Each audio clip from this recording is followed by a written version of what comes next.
Bueno, pues ya está el eurodiputado, en este caso del Partido Socialista, también fue ministro de Justicia, don Juan Fernando López Aguilar. Muy buenas tardes, bienvenido. Buenas tardes, encantado de estar con ustedes. Don Juan Fernando, que está aquí hoy en Lanzarote porque, entre otras cosas, va a ofrecer una charla, yo creo que muy interesante en este caso, sobre la Unión Europea ante la crisis o la guerra de Rusia en Ucrania, ¿no?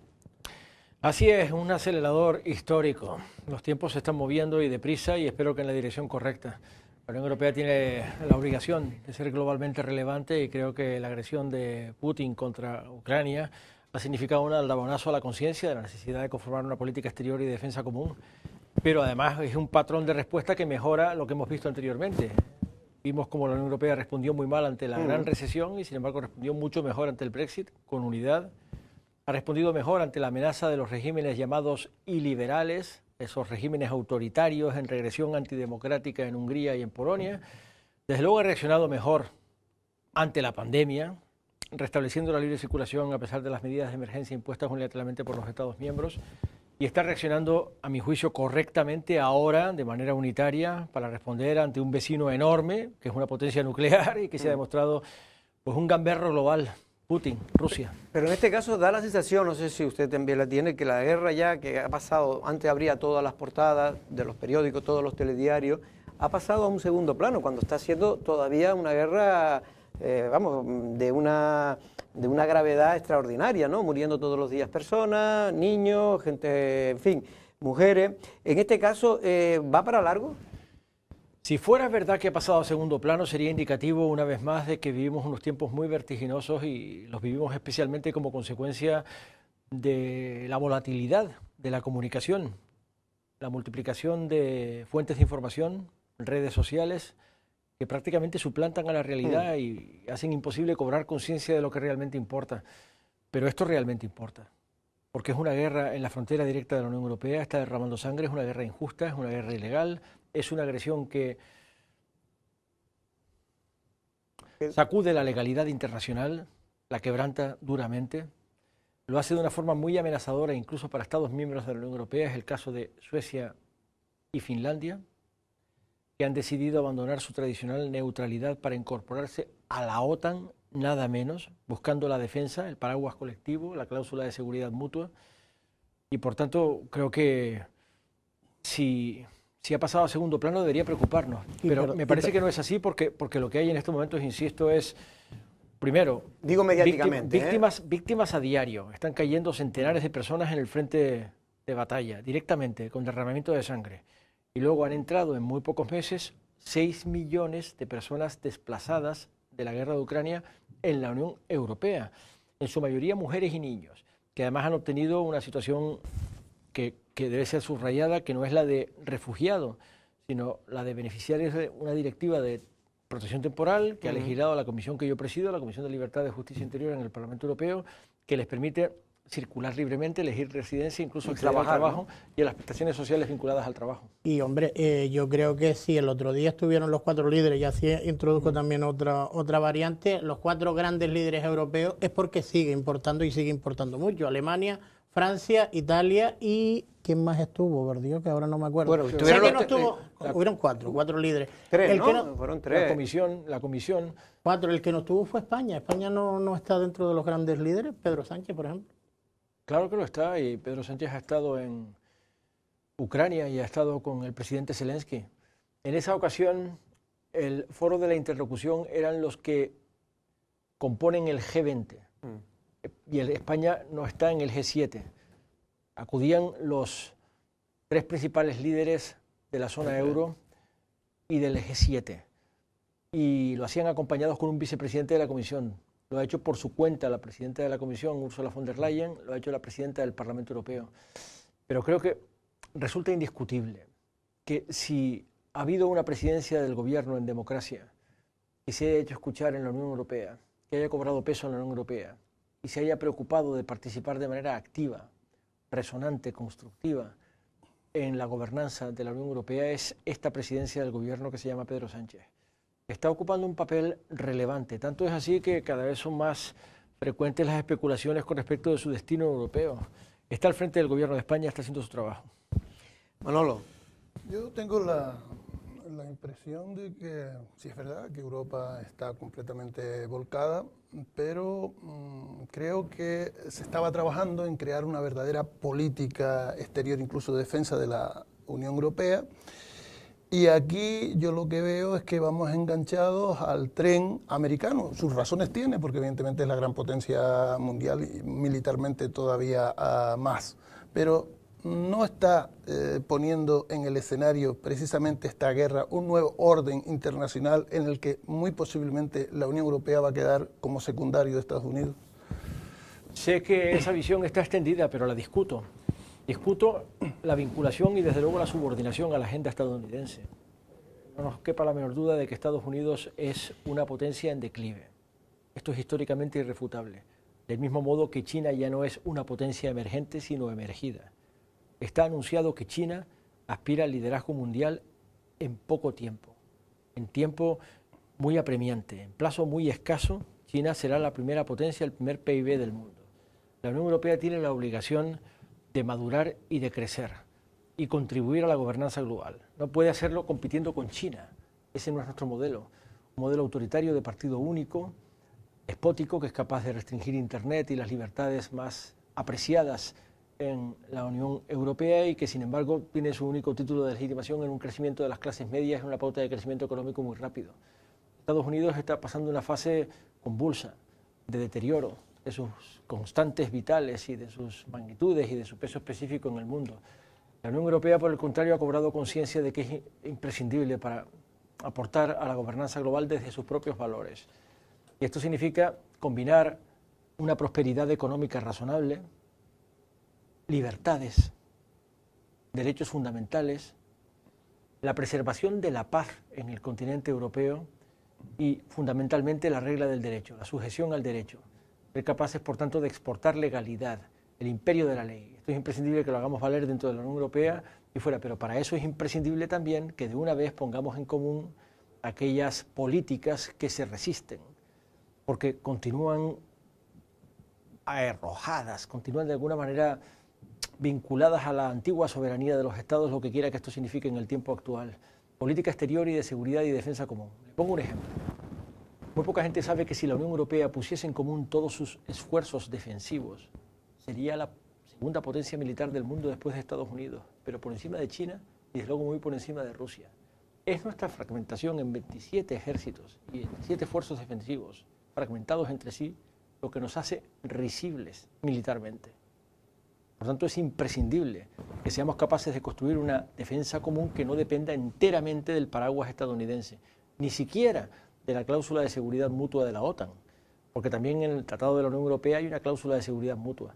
Ese es el desafío. Pero todo este despliegue militar no va precisamente en un reforzamiento de la OTAN. Toda esa capacidad inversora que nos van a exigir ahora que hagamos desde el punto de vista de defensa, no va a ir en beneficio de una construcción de la OTAN todavía más. El esfuerzo consiste en que la seguridad mutua europea, basada en el Tratado de la Unión Europea, artículo 47, que tiene una cláusula muy parecida a la del artículo 5 del Tratado de Washington, que para que todo el mundo lo entienda es el tratado que funda la OTAN, está al alcance de nuestra mano. Y la Unión Europea ha fijado como objetivo ser líder mundial en dos grandes metas inaplazables. La primera, liderar la agenda digital y de la inteligencia artificial.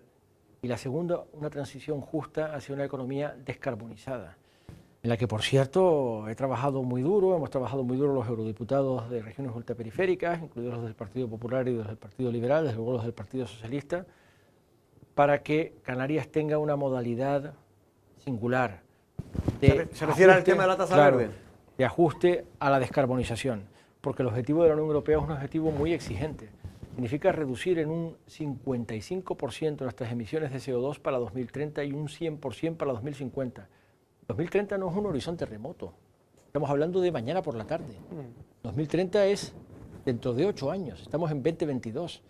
Por tanto, para reducir un 55% las emisiones de CO2 en el tráfico aéreo y en el transporte marítimo, Canarias debería hacer enormes sacrificios si no consiguiéramos, como hemos conseguido, incorporar las enmiendas RUPS al conjunto del paquete. Pero el objetivo de la Unión Europea es muy ambicioso, lo que significa que la Unión Europea tiene su agenda propia y es una agenda que quiere liderar desde sus propios valores. Es muy importante que esto se sepa. La Unión Europea no puede renunciar a sus valores, no puede competir en desregulación y en darwinismo social con los Estados Unidos, no puede competir en ausencia total de libertades con China, tiene que ser capaz de ser una contribución a la gobernanza global desde sus propios valores, desde su identidad y desde su diversidad, que no es fácil cuando es una unión de 27 Estados miembros que siguen existiendo con 24 lenguas oficiales en la Unión Europea. Juan Fernando, como el orden mundial está cambiando y las cosas también están cambiando casi por minuto, yo he oído por aquí, en Canarias, de que a lo mejor habría que ir pensando en poner una base de la OTAN en nuestras islas. ¿Usted lo vería factible o necesario? No es necesario. No es necesario. No hay ninguna necesidad. En todo caso, creo que la aproximación primitiva a lo que era la OTAN, que hundió fuertemente en los años de la Guerra Fría, que se prolongaron, como todo el mundo sabe, hasta bien entrado este siglo, pero que en todo caso, en fin, tuvieron su momento álgido en los años 70 y empezó a desmoronarse o a deshacerse con la caída del muro de Berlín en 1989 y el desmoronamiento de la antigua URSS en 1991. Esa aproximación primitiva a la OTAN, que la veía como una amenaza a la seguridad o a la paz, creo que ya está superada. Creo que la sociedad española se integra dentro de ese marco comparado de sociedades democráticamente maduras que son capaces de ver en la Organización del Tratado del Atlántico Norte una garantía de seguridad mutua. Y de hecho, aquellos países que habían mantenido su neutralidad hasta prácticamente esta guerra de agresión de Rusia contra Ucrania ahora están integrados o pidiendo integrarse en la OTAN. La OTAN se ha expandido grandemente, ahora integra 30 Estados miembros y pueden ser 32 en la próxima cumbre que se celebra en Madrid. Pero sería Canarias más segura si tuviéramos aquí una base de la OTAN. No Pero sería. no es necesario, teniendo No es necesario. en cuenta que lo importante es la cláusula de seguridad mutua, en modo que la integridad territorial de los Estados está asegurada por la defensa colectiva. Esto significa que cualquier agresión contra Canarias sería entendida como una agresión contra la integridad territorial de un Estado miembro protegido por la cláusula de defensa mutua y seguridad colectiva que movilizaría al conjunto de la OTAN en la defensa de la integridad territorial de España en Canarias. Hablando de populismo, antes creo que pasaba muy por encima lo de Hungría con Orbán. Después del día de ayer, visto que a lo mejor los populismos que podemos observar aquí en España, como puede ser el de Vox o el de los diferentes populismos de izquierda que también pues tuvieron un crecimiento importante a lo largo de años pasados, y por el contrario, viendo también el crecimiento, que sí ese sí ha sido importante, el de la extrema derecha en Francia, ¿les preocupa este tipo de movimientos extremos a ambos lados en la Unión Europea? Por supuesto. Y han estado muchas veces en el debate, de hecho es un asunto muy protagonista de la comisión que presido y de mi propia acción política parlamentaria y legislativa en el Parlamento Europeo. Soy el presidente de la Comisión de Libertad, de Justicia e Interior, que es la que ha puesto en marcha el llamado Reglamento del Estado de Derecho, Democracia y Derechos Fundamentales, que vincula a todos los Estados miembros. Para que todo el mundo lo entienda, para acceder a la Unión Europea hace falta cumplir unos criterios democráticos. En cambio, una vez dentro de la Unión Europea, esos criterios democráticos podían erosionarse sin que hubiera un mecanismo de respuesta. Lo hemos puesto en marcha. Hemos puesto en marcha un mecanismo vinculante que ahora examina de manera preventiva los desarrollos de todos los Estados miembros y pone en marcha o activa expedientes de infracción, multas millonarias que está pagando Polonia y que está pagando Hungría y que incluso condiciona el acceso a los fondos europeos y al presupuesto europeo al pleno cumplimiento de las reglas del Estado de Derecho, lo que se denomina el reglamento de condicionalidad del Estado de Derecho, que en estos momentos afecta a Hungría y Polonia. Además, hemos activado, para que todo el mundo lo entienda, lo que podría ser el artículo 155 del Tratado de la Unión Europea, que es el artículo 7, que señala a Hungría y Polonia por sus graves quebrantamientos del derecho europeo y su negativa a cumplir las sentencias del Tribunal de Justicia. ¿Por qué? Porque ambos gobiernos son gobiernos no solamente ultranacionalistas y escorados a la extrema derecha, sino instalados en una retórica cada vez más eurófoba, cada vez más incompatible con los valores europeos que ellos firmaron respetar cuando se adhirieron a la Unión Europea en 1994. Por tanto, resulta muy ofensivo que países de adhesión todavía reciente se encuentren en una contradicción ya tan flagrante, tan grosera, con lo que significa ser un Estado miembro de la Unión Europea, que significa aceptar la primacía y la vinculación del derecho europeo. Ahora, dicho esto, la palabra populismo es una palabra polisémica. Vamos a entendernos. Tiene muchos significados y muchas acepciones. No nos confundamos. Existen denominadores comunes en los populismos que sacuden Europa. Se suele hablar de populismo cuando hay un discurso que, frente a una realidad muy compleja, y reconocemos que el mundo se ha vuelto muy complicado, una realidad muy difícil de asimilar y que normalmente hace que las personas que se niegan a aceptar lo complejo o la enormidad se refugien en lo pequeño, en lo local, buscan respuestas que no plantan cara a los problemas reales, ni mucho menos los solucionan, sino hacen algo mucho más sencillo y aparentemente muy eficaz. Buscan chivos expiatorios. Normalmente bajo la línea divisoria de ellos contra nosotros, los populismos identifican a alguien a quien odiar. La mayor parte de los populismos europeos, como son de extrema derecha, odian a los inmigrantes, a los distintos, a los gitanos, a los judíos, a los musulmanes. Y hay algunos populismos que se han dedicado a odiar a la política. Solo que esos populismos están haciendo política. Pero también y aspiran a estar en las de izquierda instituciones. que quieren acabar con la democracia. Y Populismo de izquierda. ¿Dónde hay un populismo de izquierda que quiere acabar con la democracia? Dígamelo. Podemos es de los que es partidario de un partido único. ¿Usted cree que Podemos quiere acabar con la democracia? No, no lo creo en absoluto. Solo quiere un partido único. No lo creo en absoluto. ¿No? Yo nunca les he oído decir a Podemos que busquen un régimen de partido único, nunca se lo he oído decir, pues está en su programa, bajo ningún concepto. Lo que sí sé es que está en el programa de Vox, que es de extrema derecha, eso está claro. Y hay gente que la vota, lo que sí sé es que el programa de Vox sí quiere acabar con la Constitución española, llenándose la boca de la Constitución, porque el programa de Vox quiere acabar con el Estado autonómico. Porque hay tanta gente que vota a Vox. Hablemos de eso. Eso es el problema. La cuestión, yo creo que por ahí va el análisis que se nos escapa, y sobre todo se les escapa a los políticos de los partidos tradicionales democráticos, o democráticamente tradicionales, o tradicionales democráticos mejor, que esa realidad. ¿Por qué después de estar gobernando tanto tiempo no se es capaz de detectar y de atender las necesidades de esa gente que tiende a refugiarse ante el primer extremista que se le ponga por delante? ¿Por qué cada vez son más las personas que los sistemas arrinconan de manera que se abrazan a gente así, sabiendo incluso que tienen ese estigma? Pregunta crucial, y créame que se está escribiendo y debatiendo muchísimo sobre ello. De hecho, la literatura que intenta explicar ese problema es ya inabarcable. Por tanto, requeriría una elaboración, pero voy a intentar una respuesta corta. La respuesta es que el malestar es muy fácilmente explotable. Está al alcance de cualquier aventurero, de cualquier insensato, de cualquier demagogo, explotar el malestar, no ofreciendo una respuesta ni mucho menos una solución, sino quizá una mecha con gasolina, de la que prenda un incendio sin hacerse responsable del incendio que venga después. Eso ya está ensayado en la historia, no estoy improvisando, ya lo hemos visto. Hemos visto como en una sociedad fracturada o a veces vapuleada por la enormidad de algunos acontecimientos, y hemos visto unos cuantos en los últimos tiempos, desde la enormidad de la gran recesión hasta la pandemia, que ha sido un acontecimiento que no habíamos visto y que ha sido de escala global en mucho tiempo, que ha restringido libertades con medidas de emergencia que han sincopado y alterado nuestras vidas, incluso nuestro modo de relacionarnos los unos con los otros, y ahora una guerra en las fronteras de Europa que ha provocado una espiral inflacionista y una crisis de suministros, el calentamiento global. Es muy fácil que alguien que no tiene respuesta frente al calentamiento global, ni mucho menos una política que acelere la descarbonización de la economía, que es lo único que puede parar este calentamiento severísimo que estamos padeciendo, de repente lo que diga es: estás muy cabreado, vótame a mí que yo voy a reventar el tablero, vótame a mí que yo voy a dar una patada al tablero. Y hay mucha gente que no se hace responsable de lo que vota, porque de su malestar, de las tripas de su malestar, lo que quiere efectivamente es el mensaje contundente que dura un día, que dura el día de las elecciones, de dar una patada al tablero.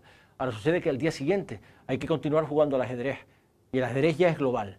Por lo tanto, créame que se está escribiendo muchísimo, y esto sin duda ninguna interpela lo que usted ha llamado partidos democráticos tradicionales. Los partidos democráticos, los partidos que se comprometen con las soluciones a los problemas de la gente de carne y hueso, tienen la obligación de responder a esa interpelación.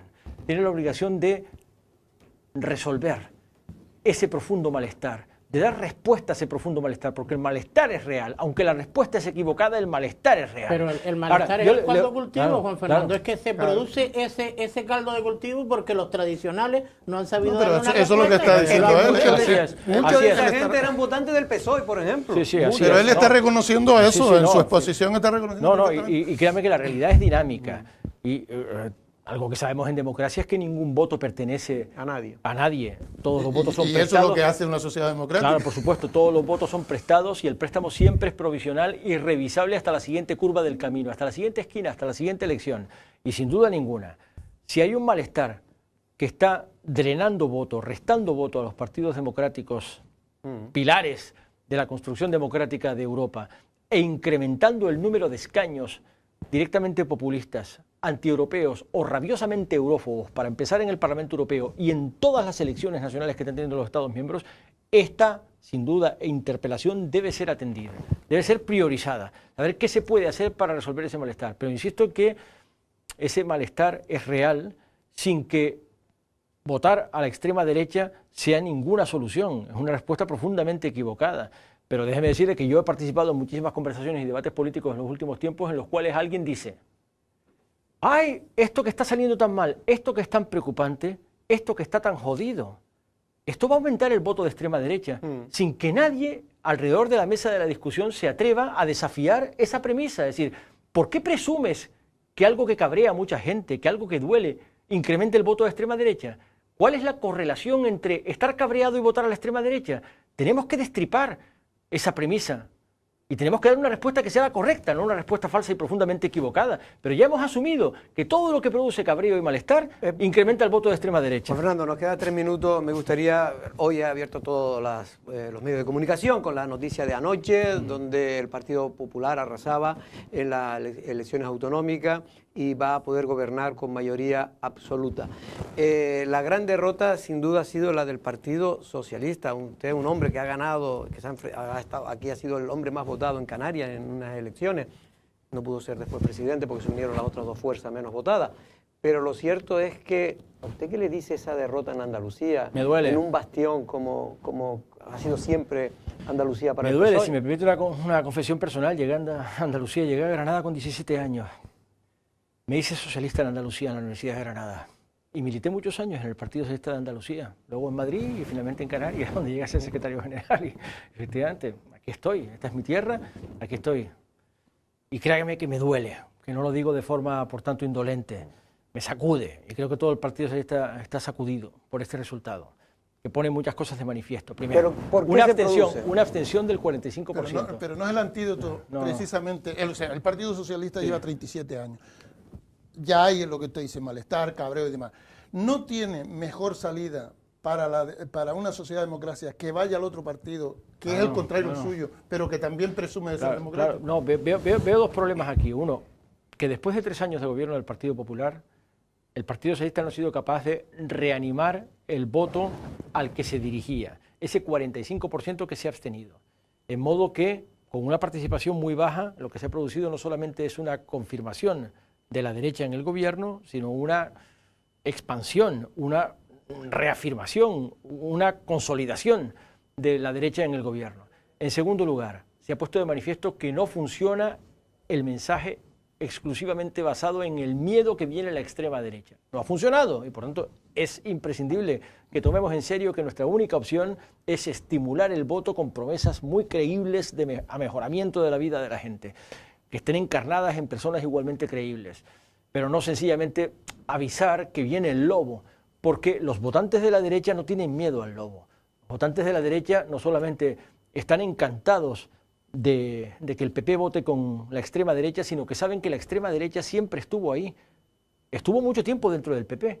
Ahora está fuera del PP, está al lado del PP, pero están encantados también con esa extrema derecha. Por tanto, es muy poco lo que podemos ganar intentando decir, oye, que viene esa extrema derecha a gente que vota a esa extrema derecha y la vota con ganas. Tenemos que ir a captar y movilizar el voto de toda la gente alternativa que pueda estar a disgusto frente a esa realidad, que sin duda ninguna repercute en el deterioro de los servicios públicos y en valores en los que yo he querido toda mi vida. la igualdad ante la ley, la igual dignidad de las personas y las oportunidades de los que menos tienen. Pero alguna culpa tendrá el Partido Socialista de no haber movilizado sin a duda, esa sin duda, gente. Sin duda. Y creo que no es momento de paño caliente ninguno, no es momento de hacer un análisis autocomplaciente, ni decir, no ha habido tiempo de consolidar el liderazgo, es decir, esas respuestas que intentan, lógicamente, pues, de alguna manera amortiguar la contundencia del golpe, requieren una reflexión más profunda y requieren una reflexión tanto de contenido como de narrativa y de discurso. Y cambio de ciclo se está hablando ya en muchos medios. Y por supuesto ponerse las pilas porque vienen las elecciones autonómicas del 23 y las generales de diciembre del 23. Vienen elecciones importantes en el año 23 y tenemos que estar muy preparados para ganarlas. ¿Pero cree que puede indicar un cambio de ciclo en España, donde el PSOE hasta ahora estaba dominando? Pero que no, y del Partido Socialista depende. De nosotras y nosotros depende. Bueno, yo creo que es una tarea colectiva impedir que ese cambio de ciclo de alguna forma cristalice, fragüe en el estado mental de la sociedad española. No cabe la menor duda, esto es real, que hay digamos, toda una constelación muy intrusiva, muy invasiva de medios de comunicación convencionales que intentan sin duda ninguna instalar en la retina colectiva la imagen de que el cambio de ciclo ya está en marcha y es imparable. Hombre, las tres últimas elecciones ha ganado el Partido Popular. Sí, pero depende del Partido Socialista que eso no se confirme en las elecciones autonómicas locales de mayo del 23 y en las generales de diciembre del 23. Venga, 2 minutos. El fracaso conjunto de la izquierda, porque fracasa el PSOE, evidentemente por agotamiento y porque el lobo ya pinta ser cordero y ha tenido tiempo de pintarse lo suficiente, puede significar eso que haya una estrategia común desde la izquierda, hoy que sustentan el gobierno español, para intentar alargar lo que se pueda este mandato y rearmarse, porque ahora mismo adelantar unas elecciones, por ejemplo, sería, no sé si suicida, pero sí difícil de entender. Creo que el gobierno progresista lo está haciendo francamente bien. En unos contextos de extremada dificultad y habiendo soportado muchas penalidades, que mira que las hemos visto en toda España, también en Canarias, los gobiernos progresistas han manejado bien el timón y han atendido a las personas que más lo necesitaban, que es para lo que estamos en política, las formaciones progresistas y las candidaturas progresistas y particularmente el socialismo. Ahora es importantísimo que la ciudadanía que puede apoyarnos se movilice y que seamos capaces de invitarla de manera eficaz a hacerlo. Y con esto quiero decir que del mismo modo en que el electorado de derechas se ha movilizado para apoyar a sus candidaturas más allá de sus merecimientos, porque, digámoslo claro, si ha habido una mayoría absoluta de Moreno o Bonilla en Andalucía, no es porque sea un candidato carismático ni imbatible, sino porque el electorado de derechas ha querido movilizarse para lanzar un mensaje y también, por supuesto, para producir la impresión en la retina colectiva de que estamos ya en la aurora, en la apertura de un cambio de ciclo. Eso es lo que querían conseguir, ese es el efecto. Y a nosotros nos corresponde impedirlo, movilizando al electorado alternativo, movilizando al electorado que puede impedirlo. Ese es un trabajo que va a ser ímprobo en el próximo año. ¿Y qué culpa tiene? Pero lo que quiero decir es que del electorado también depende la apuesta estratégica de reagruparse, porque la fragmentación de las candidaturas de la izquierda es muy perjudicial para su prosperidad electoral, para sus opciones de gobierno. Del mismo modo que el electorado de derecha sufrió la penalidad de la fragmentación en 2018 y 2019, Ciudadanos, PP, Vox, perdieron ante el Partido Socialista Primera Fuerza, el electorado de derechas ha cavilado que esa división la perjudicó ante el Partido Socialista. Creo que este es el momento que nosotros conectemos con el electorado progresista y le decimos, es la hora de concentrar el voto y de movilizarlo para afirmar la viabilidad de los gobiernos progresistas donde sean posibles, en mayo del 2023 y en las generales del 2023. Para terminar ya, Pedro, simplemente haz la última pregunta. No, yo lo único que iba a preguntar, que estaba ahora leyendo varios análisis, y uno de los que se está hablando también, Juan Fernando, es de, en fin, ¿qué culpa tiene el gobierno de España, el señor Pedro Sánchez, el líder del Partido Socialista, en esa derrota? ¿Qué cuota de culpa tiene? Porque de alguna manera se puede decir que en estos años difíciles con el tema de la pandemia, el gobierno de España ha dedicado dinero a todas las comunidades, más o menos han escapado todas las comunidades, digamos, económicamente, pero lo cierto es que no se ha visto esa traslación de esa política del gobierno central en los resultados electorales, donde precisamente ha favorecido al que era presidente. El gobierno de España ha hecho un trabajo, insisto, muy sobresaliente en unos tiempos de gran dificultad. Ha creado paraguas y colchones sociales, amortiguadores de las crisis, de la secuencia de crisis que hemos acumulado en poco tiempo. Ha respondido de una forma muy distinta como hubieran hecho gobiernos de derecha. Lo ha hecho además de manera no sectaria, ofreciendo colaboración. Ha resistido el tirón frente a la ferocidad de la oposición, carente total de respeto por las reglas de juego, incluso por las cláusulas de estilo, que vemos de forma cada vez más faltona, cada vez más insultante en el Congreso de los Diputados, con el efecto tan pernicioso que eso tiene con la convivencia nacional, que eso tiene en el conjunto de la convivencia nacional. En la medida en que ves que en el Congreso se faltan el respeto, eso luego repercute en cascada en las actitudes de la vida cotidiana, en todas las esferas, no solamente de la política, sino de la vida social.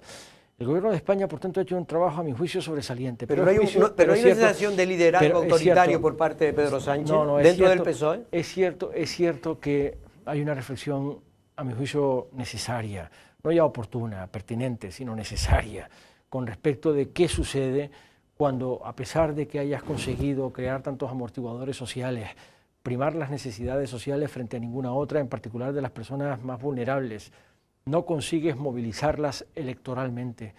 ¿Cómo es posible que, habiendo hecho tantas cosas por la gente que menos tiene, no hayas conseguido movilizar su compromiso electoral?